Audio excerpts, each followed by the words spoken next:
So I've had a few parents ask me about the different ways that we are teaching division, multiplication, addition, etc. And I figured I would show you a few steps that could help at home when inevitably kids want help and parents say, well, this is how I was taught. And they say, this is not how we do it in class. So this is called short division. It's very similar to long division, but there are parts that are done in your head, specifically that subtraction part. So we start off exactly how it looks here. You can always add this if you want, whatever. We call this a bus stop. So we start with our divisor, that's this number, and we ask ourselves, how many times does the divisor go into the first digit of the dividend? So here it would be 1, right? In long division, we would then multiply, and there's a subtraction that comes down. That is not what happens here. So if this goes in, or 4 goes into 5 one time, what is the remainder? The remainder between 4 and 5 is 1. And that 1 goes right here.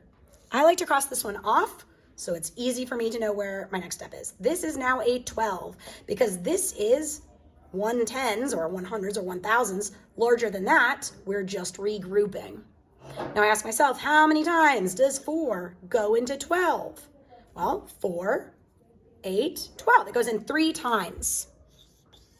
Are there any remainders? Nope, no remainders. So I might put a 0 here. Some kids don't put anything there, and then I want to cross this out. Again, just keeping myself on track.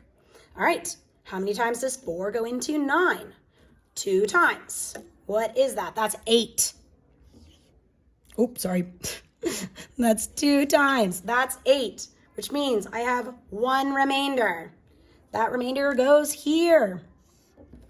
All right, we have 16. How many times does 4 go into 16? 4. So 4, 8, 12, 16. It goes in 4 times. My 4 goes here.